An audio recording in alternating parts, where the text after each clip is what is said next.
பொதுவாக ஒரு சட்டமன்றத்தினுடைய நிகழ்வு என்பது சட்டமன்றம் சுமூகமாக நடைபெற வேண்டும், ஒரு ஆரோக்கியமான விவாதம் நடக்க வேண்டும்.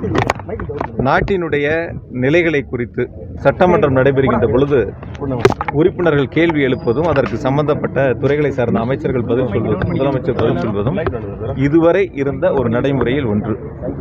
ஆனால் இன்றைய நிலை புதிதாக அமைந்திருக்கிற தாவேக அரசு அவர்களே எதிர்க்கட்சிகள் கேட்கக்கூடிய கேள்விகளுக்கு பதிலளிக்க முடியாமல், பதில் தெரியாமல் சட்டமன்றத்தினுடைய நிகழ்வுகளை வேறு விதமாக அவர்கள் அந்த பதில்களை சொல்லி அந்த இடத்தில் ஒரு கூச்சல் குழப்பத்தை உருவாக்குவதற்கான முயற்சிகளை முன்னெடுக்கின்றார்கள். நான் நேற்று என்ன கேட்டேன் மின்சாரத்துறை அமைச்சர்கிட்ட, ஈபியில் 18 ஹார்ட் டிஸ்க் காணாமல் போயிடுச்சு, கண்டுபிடிச்சது 38 ஹார்ட் டிஸ்க்குன்னு சொன்னீங்க, மீதி இருக்கிற 20 ஹார்ட் டிஸ்க்கு எங்கேருந்து கண்டுபிடிச்சு என்ன உரிய விளக்கம் இருந்தால் நல்லா இருக்குன்னு அது கடைசி வரைக்கும் அவர் பதிலே சொல்லலை. திரும்ப ஒரு கேள்வி கேட்டேன், நீங்கள் வெள்ளை அறிக்கையில் திமுக ஆட்சியில் எங்களுடைய முதலமைச்சராக இருந்த திராவிட மாடல் ஆட்சியினுடைய நாயகர் மாண்புமிகு தளபதி அவர்கள் முன்னெடுத்த திட்டங்களை வெள்ளை அறிக்கையிலே சுட்டி காட்டியிருக்கிறீங்க.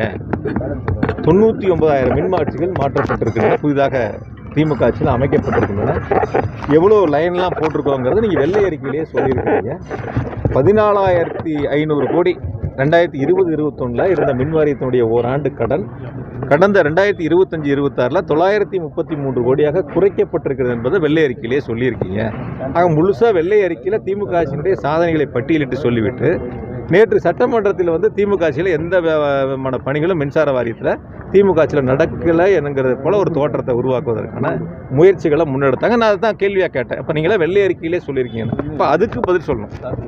அதுக்கு சட்டமன்றத்தில் பதில் சொல்வதை விட்டுவிட்டு வேறு விதமான வார்த்தைகளை பயன்படுத்துவது, இது போன்ற நிகழ்வுகளை சில அமைச்சர்கள் சட்டமன்றத்தில் முன்னெடுக்கின்றார். ஒரு கேள்விக்கு பதில் தெரியாமல், சட்டமன்றத்தில் பதிலளிக்க திறமை இல்லாமல், திராணி இல்லாமல் இது போன்ற குதர்க்கமான வார்த்தைகளை பயன்படுத்தி சட்டமன்றத்தை நடத்தி கொண்டிருக்கின்றார்கள். மக்கள் பார்த்து கொண்டு தான் இருக்கின்றார்கள். தமிழ்நாட்டு மக்கள் நேரிலே பார்த்து கொண்டு தான் இருக்காங்க, நேரலையில் பார்த்துக்கிட்டு தான் இருக்காங்க.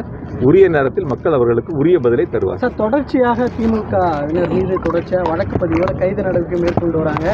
சட்டமன்றத்திலையும் பார்த்தீங்கன்னா 3 ஃபைல்ஸ் தயார் நிலையில் இருக்குது அப்படின்ட்டு அந்த மாதிரியான ஒரு அரசியலை எப்படி பார்க்குறீங்க? எங்களுடைய எதிர்க்கட்சி தலைவர் மாண்புமிகு அண்ணன் உதயநிதி அவர்கள் மிக தெளிவாக ஒரு கருத்தை பதிவு பண்ணாங்க. சும்மா அந்த 3 ஃபைல் ரெடியாக இருக்குது அந்த இதெல்லாம் சொல்லக்கூடாது, இருந்தால் ரிலீஸ் பண்ணுங்கள், இருந்தால் கொடுக்கணும். அதாவது ஒரு முதலமைச்சர் தான் எடுத்துக்கொண்ட பதவி பிரமாணம் என்னங்கிறது என்ன, யார்ட்டையும் எதுவும் மறைக்க மாட்டேன், உண்மையாக நேர்மையாக நடந்துக்கங்கிறதான அவருடைய உறுதிமொழியில் பதவியேற்புல இருக்குது. அப்போ கையில் இருந்தால் நீங்கள் வெளியிட வேண்டிதானே, எந்த துறையில் தவறு நடந்தது, எவ்வாறான தவறு நடந்தது, யார் தவறு செய்தார்கள், அவர்கள் மீது நாங்கள் வழக்கு பதிவு செய்கிறோம், அப்படி நடவடிக்கை எடுக்க வேண்டிதானே. இதில் என்ன நேரங்காலம் ஜோசியம் பார்த்து நேரங்காலங்களாக பார்த்தா அந்த இதை வெளியிட முடியும். அதான் எங்களுடைய எதிர்க்கட்சியில் மிக தெளிவாக சொன்னார். அப்படி ஏதேனும் உங்களிடம் இருந்தால் வெளியிடுங்கள் அப்படின்னு நேற்று கேட்டாங்க. இன்ன வரைக்கும் அவங்க வெளியிடலை. தயாராக இருந்தால் நேற்றே வெளியிட வேண்டியதானே.